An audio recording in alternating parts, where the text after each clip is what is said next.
Hello, wonderful people. Welcome to Teach Class. This is your host Ruth Kerubo, and today we want to discuss about work and periods. Well, I am grateful that you are able to speak openly about these issues. Yeah, for a very long time we have been battling with issues about women and maternity leaves alone. So there was also a conversation whereby someone was asking, can we have period leaves? And well, it may not be visible, especially if you are an employer, you're running multiple portfolios whereby women are involved. It's totally unviable, because sometimes maybe you have female workers and they because of the pheromone attraction, you find there's that period sinking, so you can have actually all of you female workers out of work, and that will mean loss. However, I believe we should tackle the severe cases on individual basis, because we cannot discredit women who have painful periods.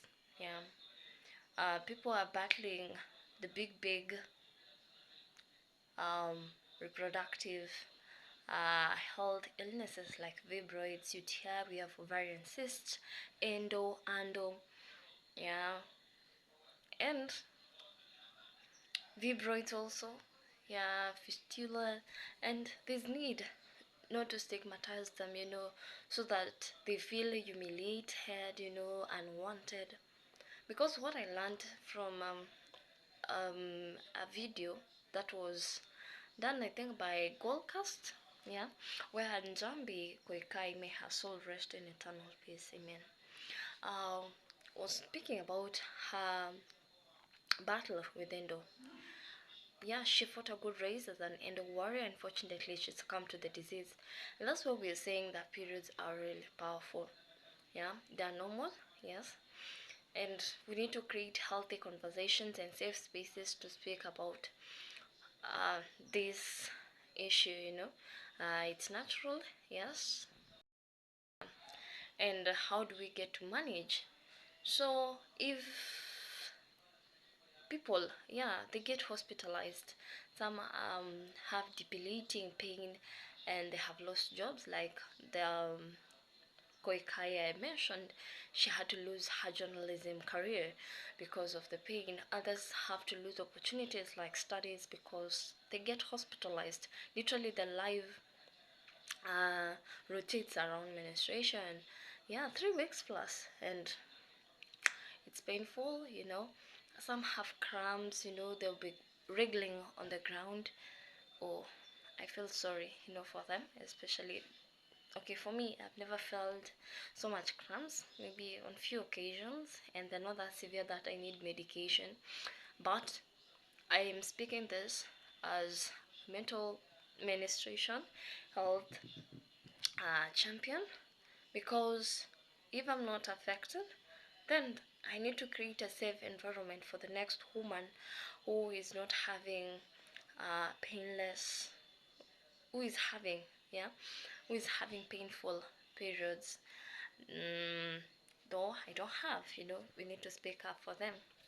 So apart from us maybe championing that leaves, because sometimes some people get to abuse that days, and the challenge will be, so should there be a deduction? Because that will literally make us women to be viewed as maybe less attractive in the job market, and that will marginalize us further. So we need to have conversations that are a bit practical, like we can get to champion for a comprehensive health insurance cover for people who are undergoing the pains. Maybe if someone has been hospitalized for, let's say, endo, they need to get the drugs, yeah, covered by the insurance. Thing that we need to advocate at our workplaces is about availability of sanitary pads. And speaking as a stakeholder in education, because that's the sector I'm meant to understand that people come from different backgrounds, especially students, and it's good if we can get to avail the sanitary products, like even if they're reusable, so that they can run the normal life without being deterred.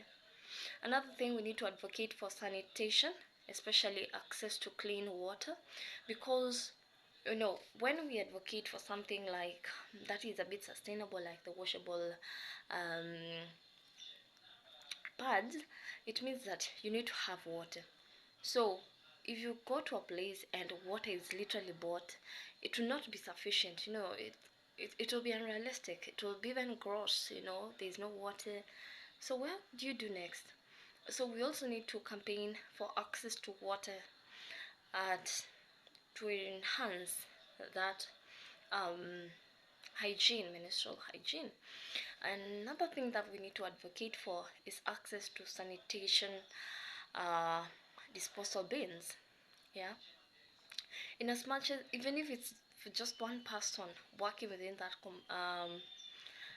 farm or wherever company, it's very important to have sanitary um, disposal bins, like the rental kills. It just, it shows a mature corporate world whereby we are including everyone and there's gender mainstreaming. Yeah, and at the same time, if you find there's no access to that, it's high time to advocate and champion for that. For a very long time, especially for developing countries, um, they have been male dominated offices. So yeah, you tend to find sometimes they don't see the need, but for the HRs, help us take the bold move, get to hire even women. We get to challenge the status quo. Yeah, that's some of the things that we need to do as women. We need to fight for ourselves, and not just women. We can involve our brothers, our fathers, our bosses. Yeah. Another thing is to advocate and champion for policies on health at the workplace, which are compliant to even feminine hygiene. Yeah, for example, we should have separate washrooms. Of course, like in my current station, um, we have pit latrines and we get to share. I feel they're comfortable enough. Yeah. In my former station, we had separate washrooms, and because they were the flashable ones, they were fitted with the rental kill bins, and I found it was good. It was good. However, there are places you find maybe it's interior and it might not be viable to have this rental kill, so we can use what is locally available. For example, they get today latrines. Though you hear some cases whereby someone be like, hizo choo za nini za kisima hazileti picha nzuri. No, they are, we value them, we cherish them. Yeah, because when you're disposing your blood, it's okay. At least for me, I feel it's sacred, and I need to dispose it in a manner that will reduce shame. I will not want whereby maybe it's overfilled, the bin is overfilled, and dogs maybe come and you find the whole place is messy. And remember, it's a human being who is to clean that mess. No, just need a place that is clean and discreet whereby you can get to dispose those things. um if you find sometimes, people are trying to save on, so it's up to you to speak up for yourself, because if you don't speak and stand up for yourself, no one really cares. Yeah, in fact, to be a saving, yeah, that cost, they will maybe terminate the contract with the sanitary bins company. So it's up to you to stand up and say, yeah, we need it. Another thing, we need to champion for an accommodative environment, uh, maybe someone is on their periods, we get to understand them.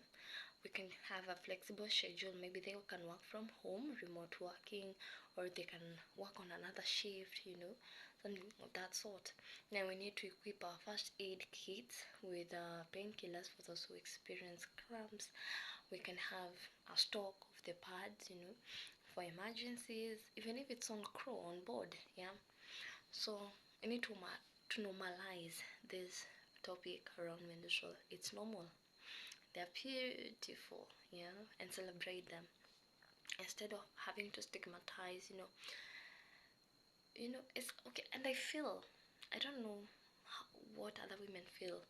I feel it's the highest form of work abuse to be forced or to carry, um, a used tampon or pad in a bag the whole day, and you go with it home for disposal. No, we need to have decent disposal areas. And if they're not there, we need maybe to have a way in which they can be burnt, incinerated. I don't know. Yeah, as long as it's viable, it's clean, and eco-friendly, it should be given a go ahead. Sometimes someone can get to soil themselves, whether you're a woman or a man. Cover that affected individual with grace. Yeah,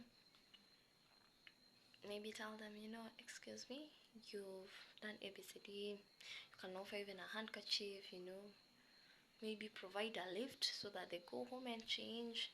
Whatever you can do, it will help. Even if it's providing water for drinking and telling them, hey, what do you even just asking how you feeling. Maybe they're craving for something like ice cream. Yeah, we have the economy, the luxury economy, whereby some people have maybe a craving for sugar, and it would be nice, when they feel you surprise them maybe with a chocolate. Yeah, and yeah, it would be fun. And finally, in as much as women have the courage to endure, the pain can sometimes be so much, and a constant reminder that they're not okay.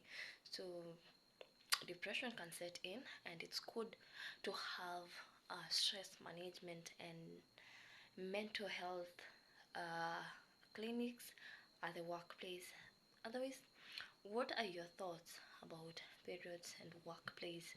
What has been your experience, and what gaps are there, and what solutions do you feel will help us to curb those gaps?